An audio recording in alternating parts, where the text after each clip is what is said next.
Hi, it's me again with Corel Draw Tips and Tricks, and this is part 2, just in case you ever needed to do what was in part 1 and you can't figure out. So I brought his logo back in and I took out the name so they can't hurt anybody.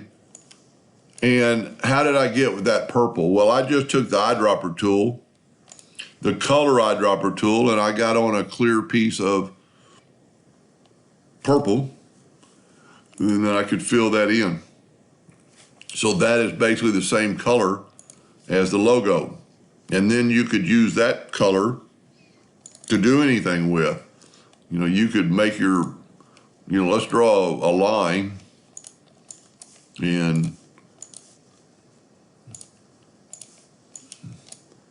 you could make that line that color like we did in the video. Need to move this over so I can get to that line, and then I'm gonna pick right here and I'm gonna bring in that color. So now my line is that purple, and I'm gonna hit OK. So now I've got a purple line. You could do a purple box.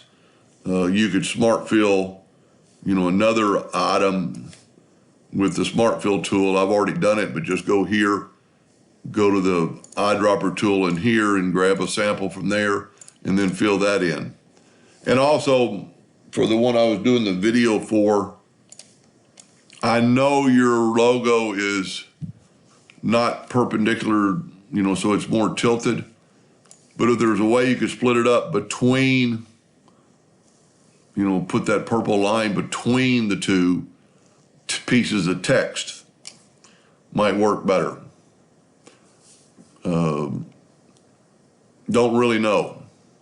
I'd have to play around with that. I might even try something, because I know nothing about printing, and I know you had to put a white background on the printer first. Anyway, I hope that helped a little bit, and thank you for watching.